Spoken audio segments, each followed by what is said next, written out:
Okay, welcome back. This is Chapter 18 dealing with blood vessels, and we'll talk about their anatomy, their distribution, their function, and their composition. So, we have to understand that in the human body, we have something called a closed circulatory system in which the blood that flows through the body for the purposes of exchange of nutrients, oxygen, waste products, the distribution of hormones and immune components, um, is in a closed system. So it's always either inside a blood vessel or it's inside the pump that drives the movement of the blood, which is the heart. We have three main kinds of blood vessels.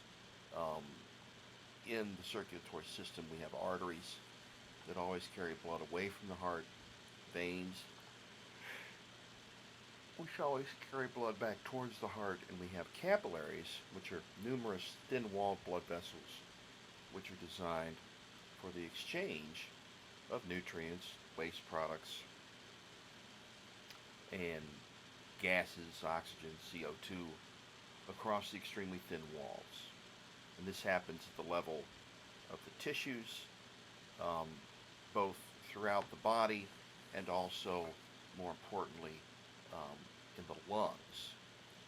The two branches of the circulatory system are the pulmonary and the systemic circulation. The systemic circulation starts with blood returning, um, or blood leaving the heart from the left ventricle and entering the aorta, at which point it flows out to the rest of the body.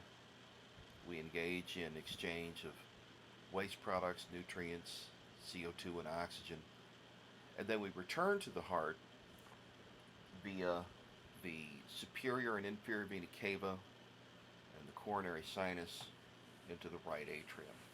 Okay? The pulmonary circulation begins with the exit of blood from the right ventricle into the pulmonary trunk, to the pulmonary arteries, and from the pulmonary arteries we go to the lungs, and then we receive oxygen and release CO2. The blood turns from a dark to a bright red, and then it returns to the heart via the pulmonary veins into the left atrium. Okay? So the pulmonary circulation is an extremely short system between the heart and the lungs, and of course they're right next to each other, and as a result it's a low pressure system. And systemic circulation is a high pressure and much longer system between the heart and the rest of the body.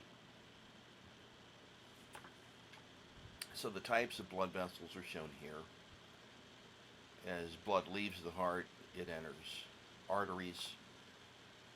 Arteries eventually get to arterioles, which eventually empty into capillaries. Capillaries then coalesce into venules, which drain into veins, and then those go back to the heart.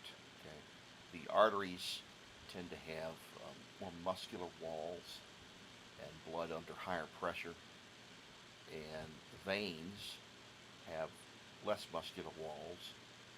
They tend to be, on average, larger in diameter, and they contain valves to promote the one-way flow of blood back to the heart, due to the fact that the pressure in the veins is quite low, and so we have to utilize other mechanisms to get blood back to the heart. Otherwise, the blood's going to tend to pool in the lower extremities due to working against gravity. The three layers of a typical blood vessel, save the capillaries, are the tunica intima, media, and the adventitia. So the intima is endothelial tissue, simple squamous epithelial tissue is going to be coated with something called prostacyclin, which acts like a repellent for the formed elements of blood so that they don't snag and rupture on the walls, the inner walls of the vessels. The middle layer, the media, is smooth muscle tissue, which is under the control of the sympathetic division of the autonomic nervous system. and can control not only the blood pressure by vasodilation and vasoconstriction, but can also control the distribution of blood through a process known as vasomotion. And then finally, the adventitia is connective tissue that latches the blood vessel in place so it doesn't twist, buckle, or kink. In some of the thicker walled vessels, such as the aorta, which is the biggest artery in the body, we actually have blood vessels that supply oxygen and nutrients to the wall of the vessel itself, called vasa vasorum. And that's because the walls are so thick at that point that they can't utilize the oxygen and the nutrients that are contained in the blood that they carry. The other vessels, which have thinner walls, can do so, so they lack vasa vasorum. So you can see here how the layers are arranged. The smooth muscle in the arteries is more extensive because it has to be used to direct where the blood flows, and also is used to control blood pressure. Okay, so this is going to respond to sympathetic autonomic input.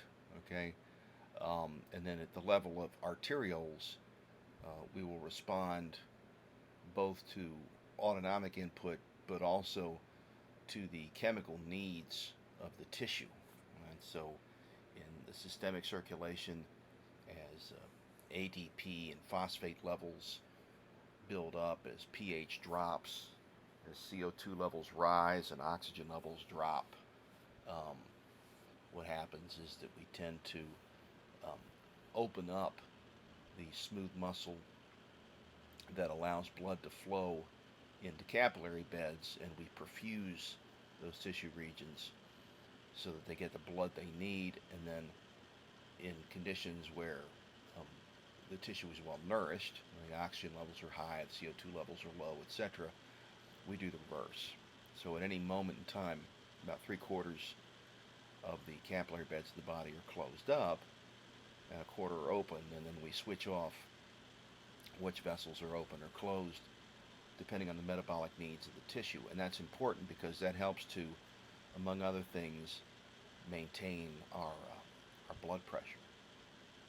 If all of our capillary beds were open at the same time, then our blood pressure would drop to the point where we would pass out.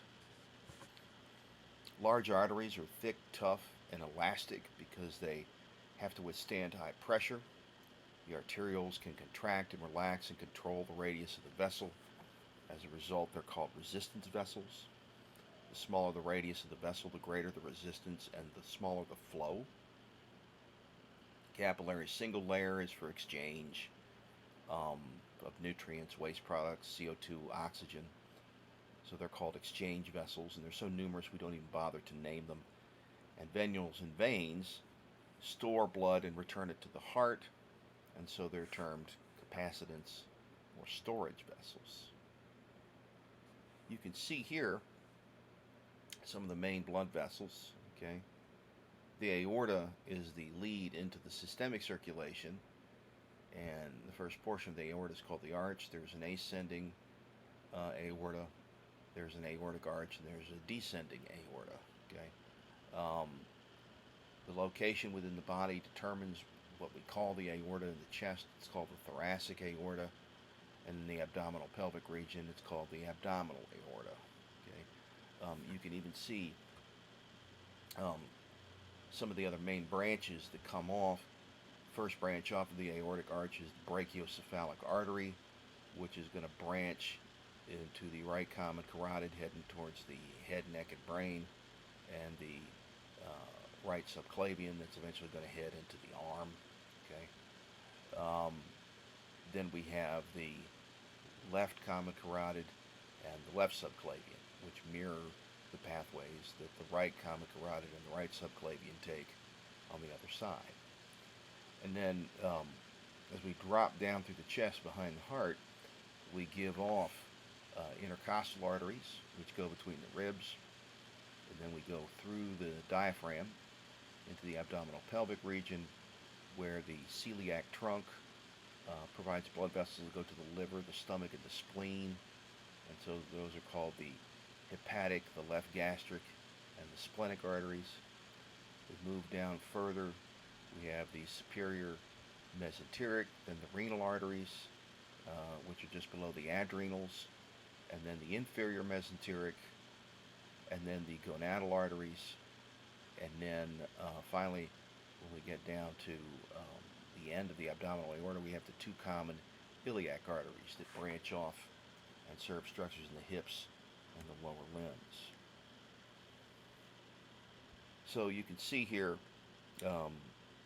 again, the listing of the arteries that supply each. We've already detailed where these go. If we follow the subclavian artery, subclavian artery indicates that the vessel passes under the clavicle. In the armpit, it becomes the axillary artery, then the brachial artery in the arm, and then it's going to split into the radial and the ulnar arteries. Okay, and in some people there's a median artery. And then in the hand, it's going to form the superficial and deep palmar arches, and then the digital arteries. Okay. The common carotid artery is going to split into the internal and the external carotid. The internal carotid is going to feed the brain by pumping blood into a structure called the circle of Willis, which is on the underside of the brain. And the external carotid is going to provide blood to the face and to the scalp. And then the intercostals provide blood to regions between the ribs as the aorta continues to descend down the thoracic region. And then when we break through the diaphragm, we have the three branches of the celiac trunk, delivering blood to the spleen, the liver, and the stomach. The superior mesenteric that serves the entire digestive system up to the descending colon. The adrenal arteries that serve the adrenal glands. The renal arteries serve the kidneys. The inferior mesenteric serves the descending and sigmoid colon, the rectum, and the anus. And then the gonadals serve the testes in males and the ovaries in females. And then finally we get down to the common iliacs, and they're going to split into the internal and the external iliacs. The external iliac continues into the leg as the femoral, and the internal iliac remains in the pelvic region and supplies blood to structures that are contained inside the coxal bones. Okay.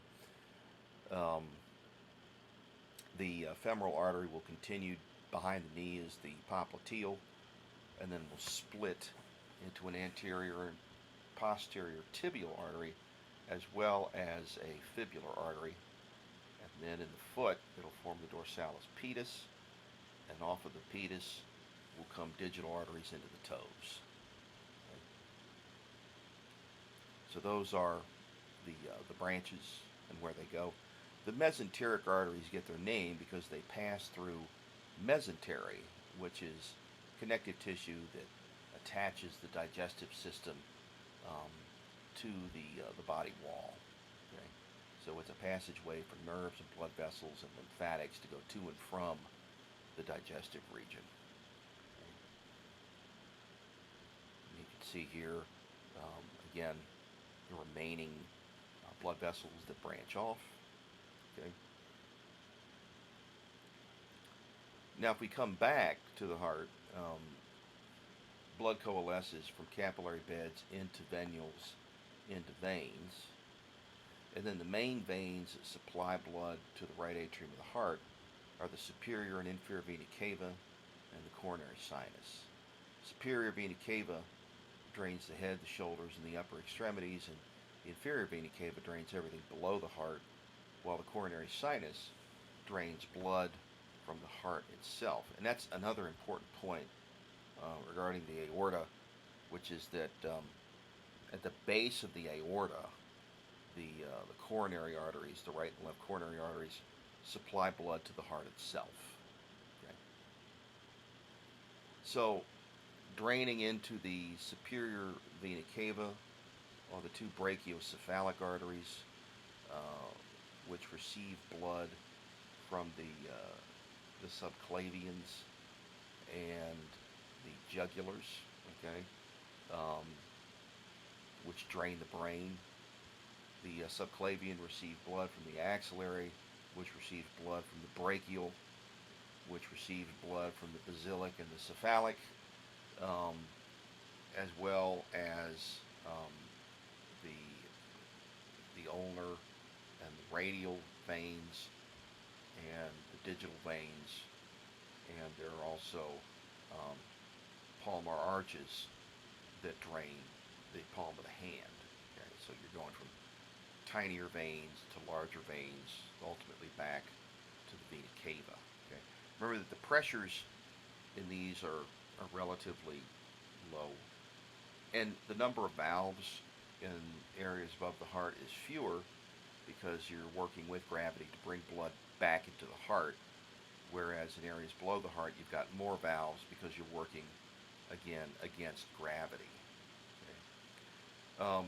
Then if we go to the inferior vena cava, we could start with the digital arteries of the toes draining into the dorsalis pedis vein, and then from there we're going to drain into the tibial vein and the fibular vein, from there into the popliteal, from there to the femoral and the saphenous veins.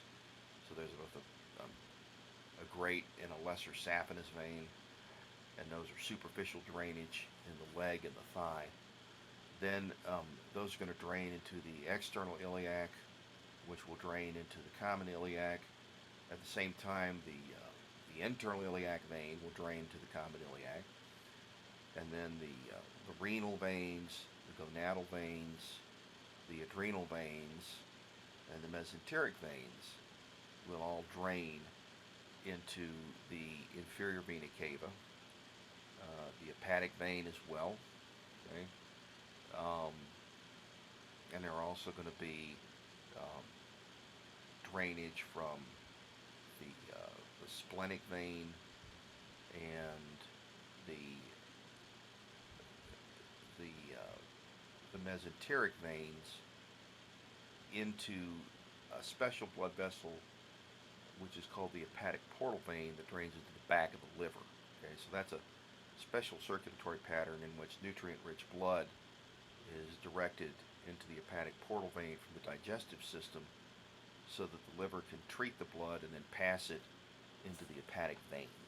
Okay, so that's a special circulatory route. And then as we continue up towards the heart, eventually the inferior vena cava is going to drain into the right atrium. Okay? We're going to look at some special circulatory patterns that provide blood supply to vital organs so that it's less likely to be interrupted.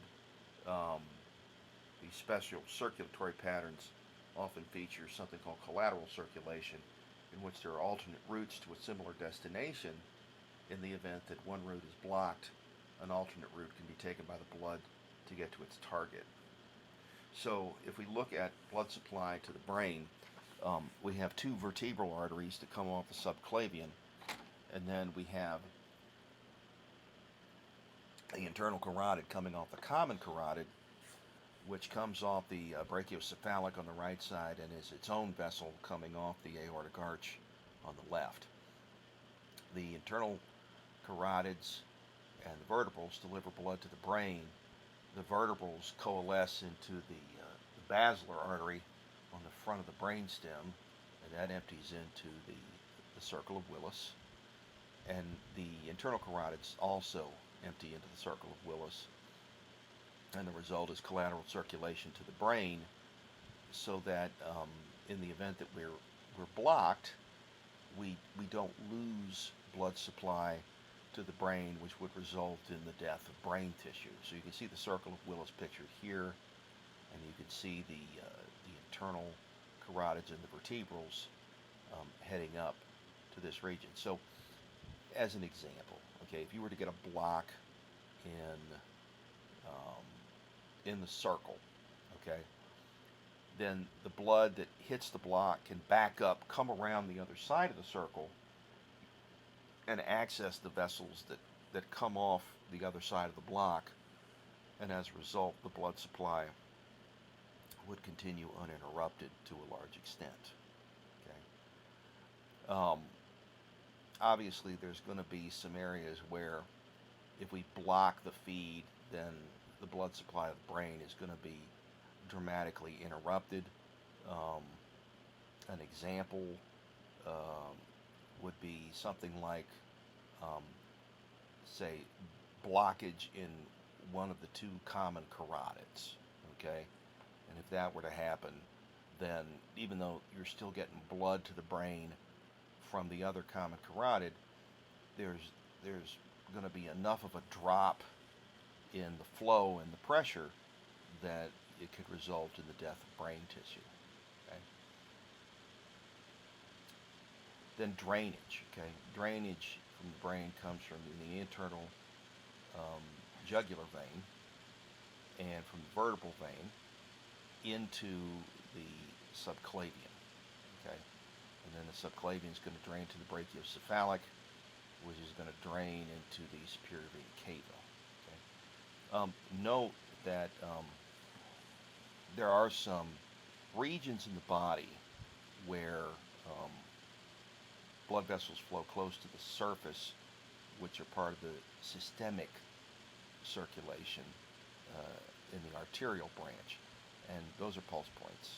Okay, so examples would be things like the radial artery near the wrist, the carotid artery in the neck, um, the femoral artery in the groin, dorsalis pedis on the top of the foot, and even you could probably argue for the axillary artery in the armpit. Okay, the danger with these is that if you cut them, the blood loss will be massive, and it could result in death in a short order because the amount of blood lost is difficult to compensate for. In the body, generally speaking, the veins run superficial and deep, while the arteries tend to run deep, with the exception of the pulse points. And so that's a design strategy that's going to allow blood flow to persist, um, even though you might say cut a vein and have some blood loss.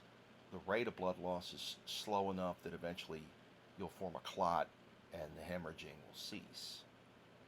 We talked about the circulation between the digestive system and the liver. The drainage from the digestive system comes from the superior and inferior mesenteric, as well as the left gastric, and then there is also a right gastric and a splenic, and those are going to drain into the hepatic portal vein.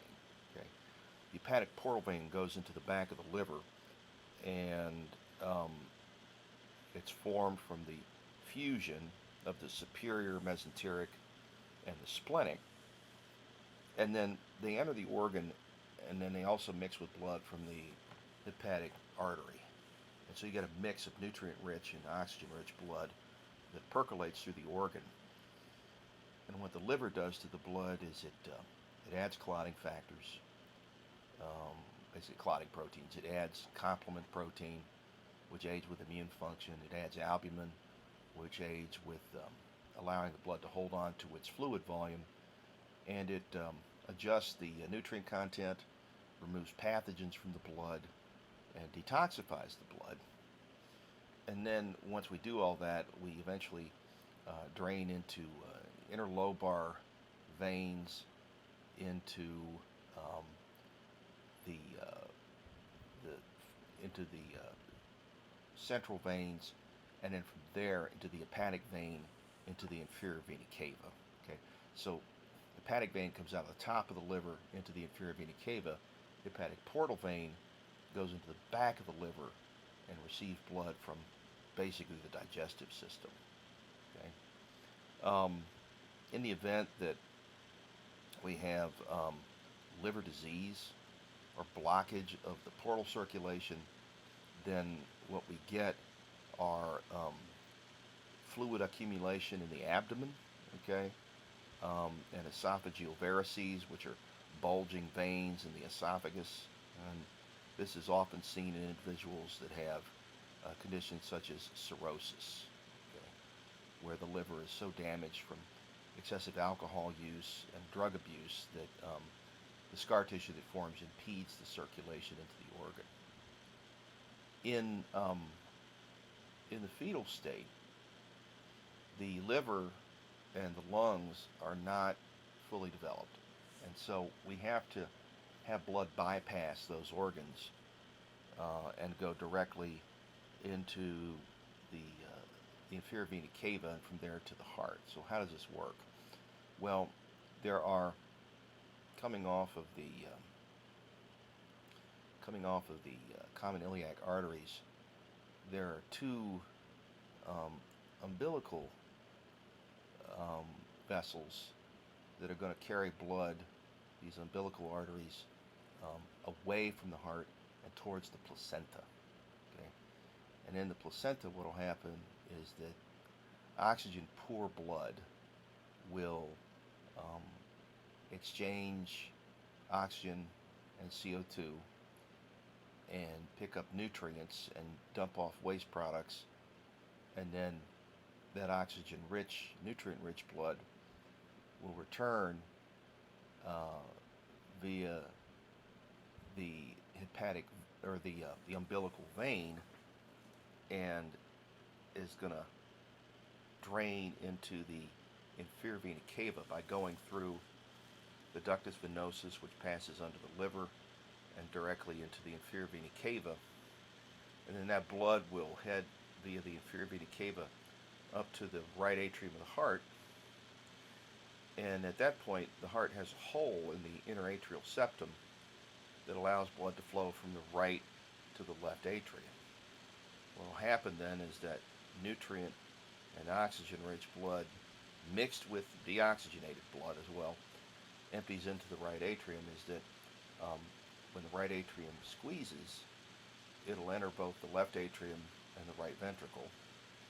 And then as the ventricles squeeze, the right ventricle will send blood into the pulmonary trunk, and the left ventricle will send blood to the aorta.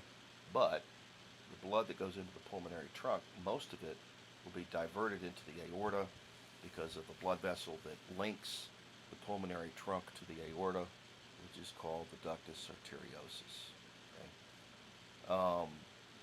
So what that ensures is that we're able to get oxygen nutrient-rich blood to the rest of the baby's body without having to rely on the liver or the lungs to do any of the work.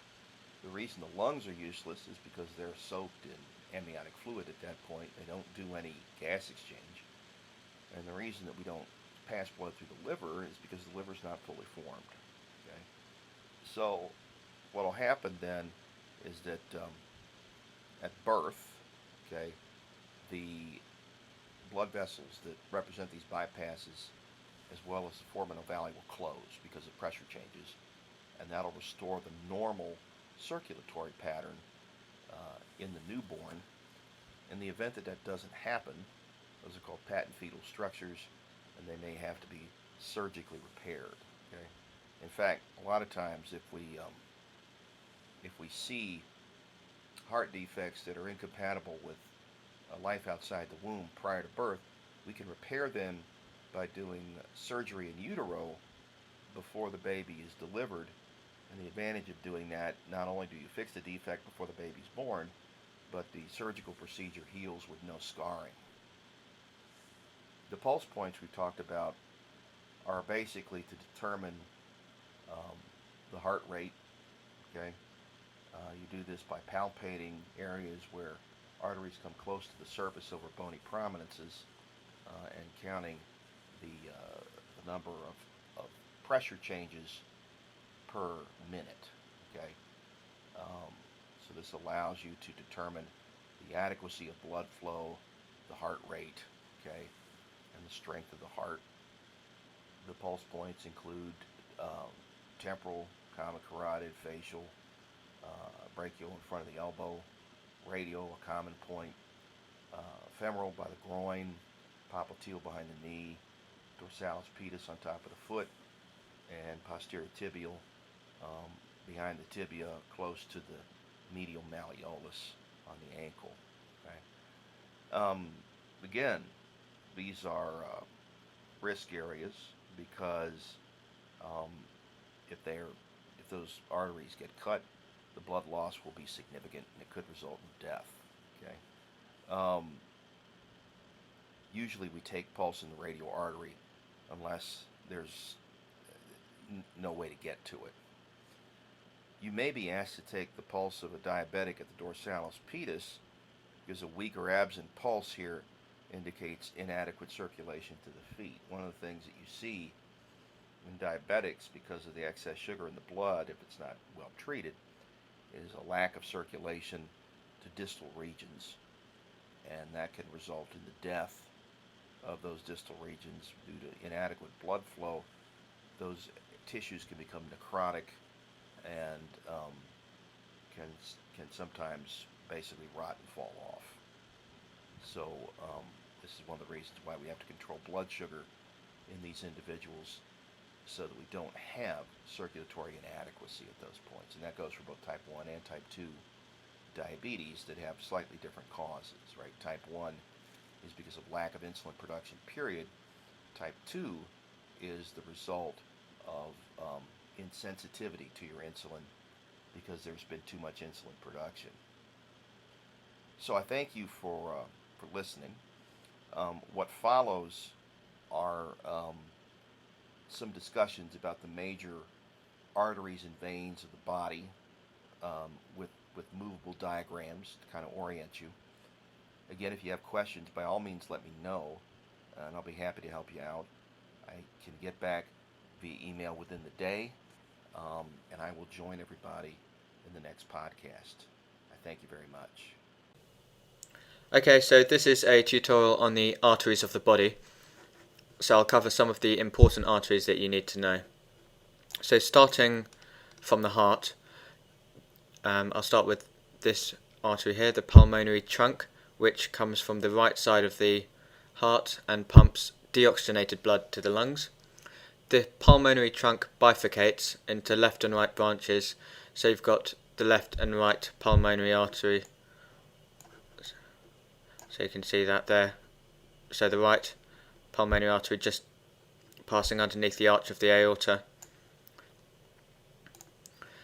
So on the left side of the heart, the left ventricle pumps blood out through the aorta, which arches over the pulmonary trunk. And this level of the arch of the aorta where the pulmonary trunk bifurcates is the level of the angle of Lewis, so the junction of vertebra T4, T5. So the angle of Lewis is where the manubrium of the sternum meets the body of the sternum. So if I just show you that quickly. So this junction here is the angle of Lewis, the sternal angle. So that's the level of the disc between T4 and T5. So the arch of the aorta has three branches coming off, which you can see here. So the first branch is the brachiocephalic trunk. This second branch in the middle is the left common carotid, and this branch here is the left subclavian artery. So you can remember, there's a mnemonic for remembering the branches of the arch of the aorta. So ABCs, as in learning your ABCs. So A, aorta, B, brachiocephalic trunk, C, common carotid, so the left common carotid, and S, subclavian, so left subclavian. So this branch here, this brachiocephalic trunk, then splits into two branches. You've got the right subclavian here and the right common carotid. So just like you've got the left common carotid here, you've got the right common carotid here, which branches off from the brachiocephalic trunk. So just following the common carotid arteries up a bit further, they then split into another two branches. So you've got the internal carotid and the external carotid coming off the common carotid artery. The external carotid artery has loads of branches, and these supply the head and face. So you can see all these arteries on the face. These are branches of the external carotid artery. The internal carotid artery, however, runs straight up to join the base of the brain at the circle of Willis.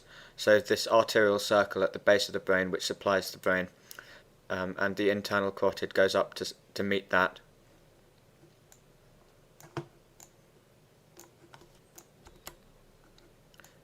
So next along, an important artery to note is this one coming off the subclavian, and you've got this on both sides. It's called the vertebral artery.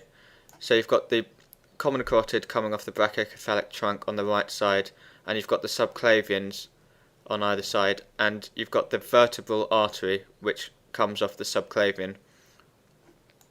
So you can see the course of this artery. It runs up through the transverse foramen of the cervical vertebra. So you can see this transverse process here, and you can see this artery running up alongside the vertebral vein through the transverse foramen.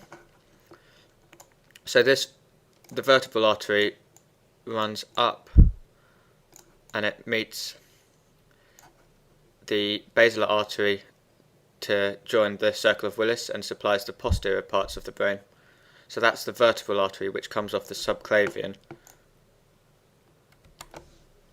So I'm just going to follow this course of the subclavian artery, and I'll just show you what that extends down to. So the subclavian artery, you can see it running here underneath the clavicle, and that's why it's called the subclavian. So sub meaning under, and clavian referring to the clavicle, so it runs underneath the clavicle. So the subclavian artery becomes the axillary artery, and it becomes the axillary artery at the level of the lateral margin of the first rib. So the axillary artery runs here. So the axilla refers to the armpit, so it runs in the armpit region. So if we just follow it down, so you can see the artery running down the humerus. So this artery is the brachial artery, and the brachial artery then splits into two. So you've got the radial artery and the ulnar artery. So the remember radial is lateral in the anatomical position, so the radius is lateral and the ulnar bone is medial. So often in clinical medicine you'll hear the words radial and ulnar referring to lateral and medial, because in the anatomical position the radius is lateral and the ulnar is medial. So the radial artery runs along the radius and is lateral and is on the thumb side, and the ulnar artery runs along the ulnar side and is medial and is on the side of the little finger. So following the artery a little bit further down, we can see the blood supply of the hand, and you can see these arches here. So this is the superficial palmar arch, and you've got the deep palmar arch.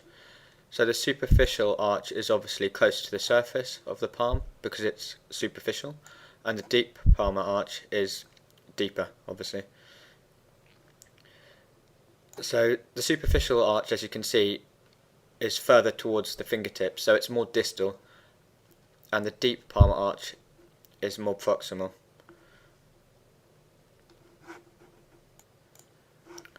So I'm just going to return back to the center of the body, back to the aorta, and we're going to follow it now down towards the abdomen and lower limbs. So the aorta can be divided into 5 sections. So the bit between the heart and this arch is called the ascending aorta, So you've got this ascending portion, and then you've got this arch shape, so this is the arch of the aorta, and then you've got the descending aorta, so the section from the arch of the aorta to the point where it divides into the common iliac arteries, so down here. So that's the descending aorta. And then you can divide it into the thoracic and abdominal aorta. So the thoracic aorta is the section of the aorta which is above the diaphragm. Aorta is the section below the diaphragm. So I've just added in the diaphragm, which separates the thoracic and abdominal parts of the aorta. So you can see it looping over the ascending, the arch, the descending portion, and you've got the thoracic aorta, which is above the diaphragm, and the abdominal aorta, which is below the diaphragm. So just looking at the abdominal section of the aorta, you can see these three branches here which are coming off it. I've removed a lot of the arteries here because it makes it a bit more complicated, so I've left some of the main branches of the aorta, but I'll be covering the other branches in tutorials on the abdominal organs. So this top branch here is the celiac axis, and it has three branches.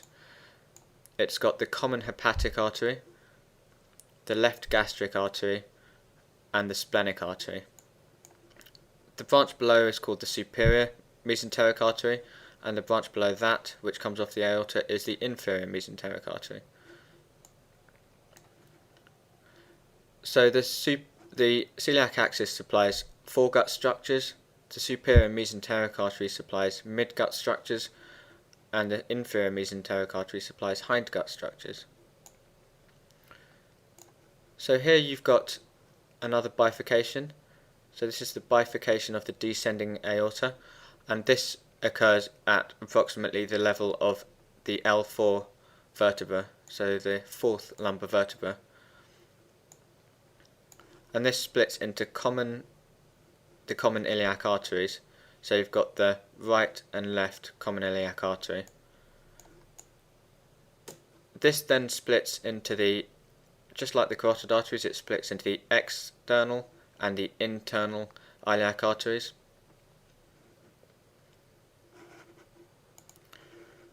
So just quickly to give you some perspective on whereabouts we are in relation to other structures, I'll just put in the bladder, so you can see where the bladder sits in relation to the bifurcation. You can see the kidneys, and I'll just show you in relation to surface anatomy. So you can see the umbilicus, and this sits at around the level of L3 to L5 vertebra, so approximate, very close to where the aorta bifurcates. So just going back to the external iliac arteries, which come off the common iliac, they then become the femoral arteries at roughly the level of the head of the femur. So you've got the femoral arteries which run down the length of the femur on both sides. So we're now at the level of the knee, and I'm just going to rotate this model so we can look at the back of the knee. So we've got the femoral artery here running down, and it becomes the popliteal artery. So that this area at the back of the knee, this bit at the back of the knee is called the popliteal fossa. So this artery is called the popliteal artery. So the popliteal artery then splits into a couple of branches. So you've got the anterior tibial artery, which branches off from the popliteal artery and runs down the course of the tibia on the anterior aspect. So here we're looking at the front, at the front of the body, so the anterior surface of the tibia, and at the back, so you can see here the popliteal, just zoom in a bit more, so the popliteal artery branches off, and you can see it winding round here just underneath the fibula to form the anterior tibial.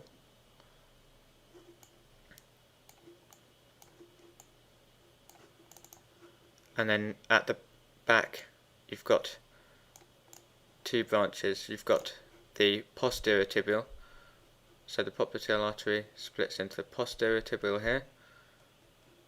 Posterior tibial artery runs down the posterior surface of the tibia, and you've got the peroneal artery which runs laterally on the posterior surface.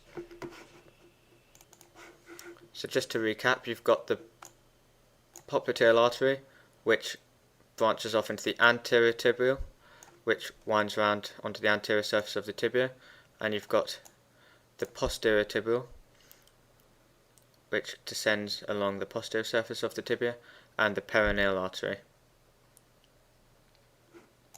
So just moving down to the foot, you can see this arterial arch on the foot which forms from the anterior tibial artery. So in the feet you've got this artery here which is the arcuate artery, and you've got this artery here which is the dorsalis pedis artery, and this is important because in a vascular examination you palpate this pulse. So this pulse, if I just put in the muscular system, you'll be able to see this tendon here which runs up and extends the big toe. So this is the extensor hallucis longus tendon, and the dorsalis pedis artery is just lateral to the tendon of the tendon of the extensor hallucis longus. So those are the arteries of the body, some of the important ones that you need to know. And I'm just quickly going to show you some of the pulses that are palpable. So in a vascular examination you palpate a few pulses. You palpate one at the neck, so the carotid pulse. So you can see that this is palpable between these muscles here, so the carotid artery.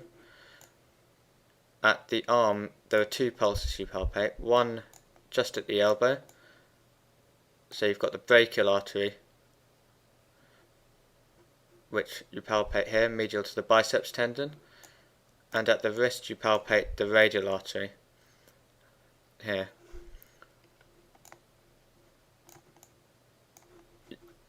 You can see the femoral artery passing through here quite superficially, so this pulse is also palpable, and this you can feel between the midpoint of the pubic symphysis and the anterior superior iliac spine.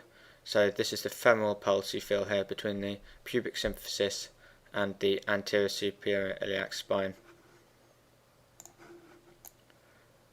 Behind the knee you can palpate the popliteal pulse. So this you can feel between the head of the gastrocnemius muscle, and in the feet you can palpate the posterior tibial pulse, which runs just behind the medial malleolus of the tibia, and as I mentioned before, you can palpate the dorsalis pedis artery, which runs lateral to the tendon of the extensor hallucis longus. So those are the arteries, some of the important arteries that you need to remember in the body.